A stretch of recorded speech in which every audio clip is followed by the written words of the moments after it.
Riley, Brady, it is a pleasure to have you back on the Singletrack Podcast. How are you doing today? I'm good, Finn. How are you?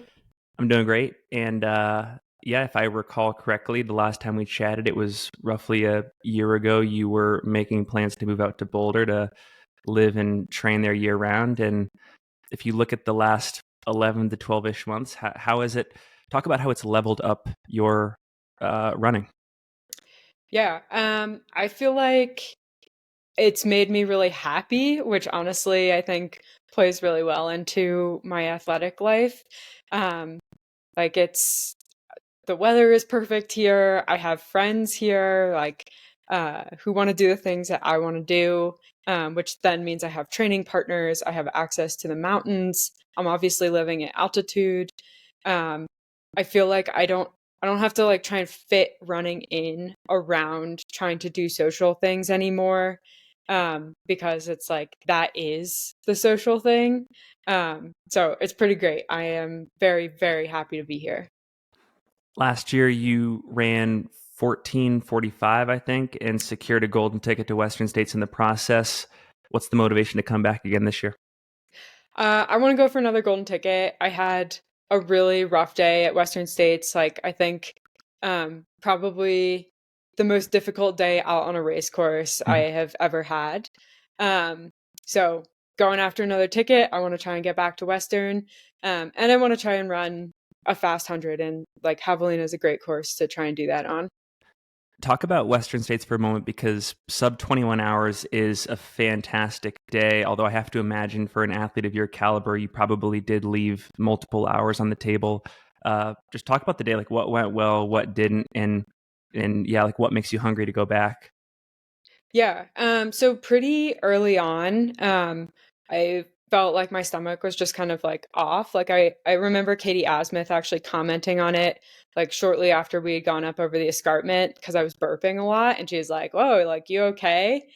And at the time I was like, "Yeah, it's just gonna pass." And it didn't. It just got worse, and I was throwing up like much more violently than I've ever thrown up in a race before. Like I couldn't hold my body up. I was like collapsed on the ground. And usually, like I throw up in races all the time. Usually it's just like puke and rally, few seconds gone, keep going. And Western was not that. So it was a pretty rough day, pretty much all day.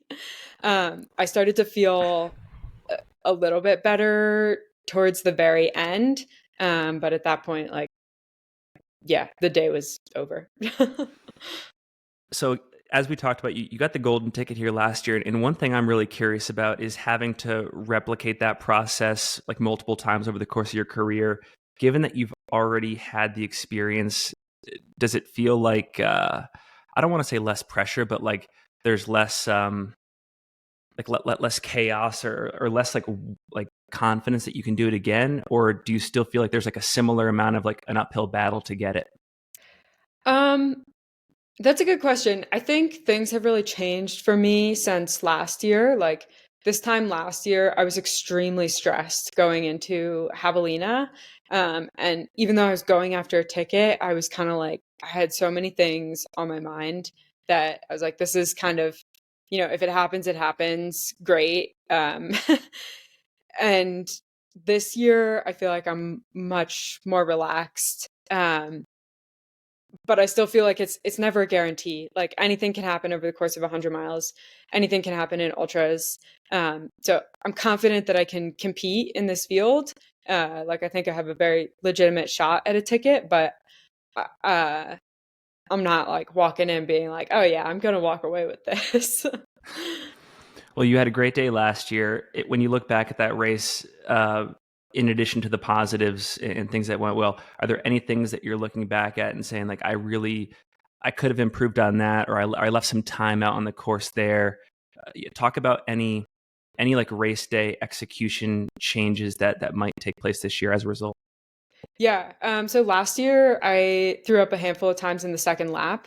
And I figured out pretty quickly it was like because of a specific gel I was using. Yeah.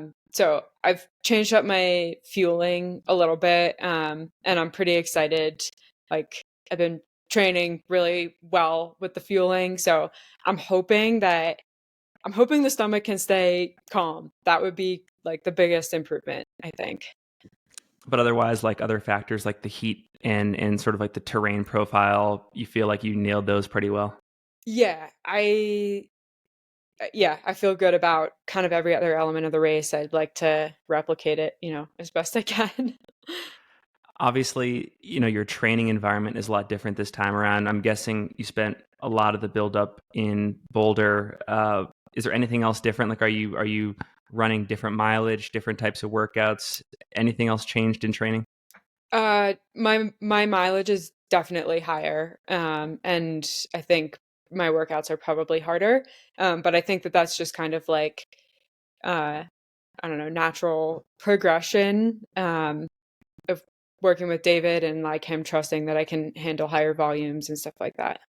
What's higher volume in your case? So I think my biggest week was a little over 100 miles. Wow. Yeah, so I like volume. I feel like I don't execute workouts quite as well, but I like volume a lot. How about training partners? Are you like Meg Morgan, anyone in the Boulder Uh, community that you're running with a lot? Meg is unfortunately injured, and I miss her very much. So I've been running with my roommate Troy. We've done a few good runs together. My friend Brian, we did a run up Pikes Peak together, which was really nice. Um, but I actually feel like I've been training alone more in this build than I was for the build to Western, where I had more buddies. I think a lot of people got hurt. Yeah. Yeah. Yeah.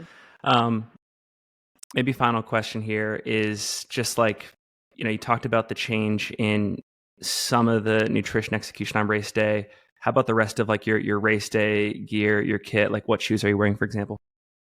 Yeah, I think I'm gonna wear the Nike Ultraflies. I do really like those shoes. Feel like they bounce pretty well and they're comfortable. Um, and kind of perfect for this course, I think. Um, and then everything else I think is staying exactly the same in my kit. I plan to be wearing same shirt, same shorts, same pack, Pack, all okay. that stuff as last year. Yeah. Yeah, I hate handhelds.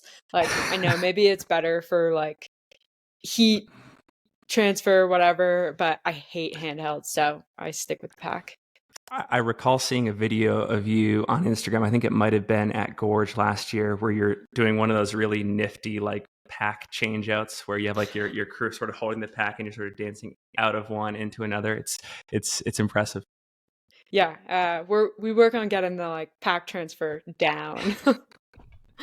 Um, Also, so I understand you're a free agent. So does that mean you are like, if brands are listening to this, are you actively looking for sponsors at this time? Yeah, I think like I said before we went online, I'm pretty bad at promoting myself and kind of aggressively going after brands, but I'm definitely interested and definitely looking. It would yeah, it would be pretty awesome. Cool. Well, Riley, always a pleasure to chat. Very excited to watch your race unfold at Javelina next weekend. And yeah, just thanks for the time. We appreciate you. Yeah, thanks, Sven.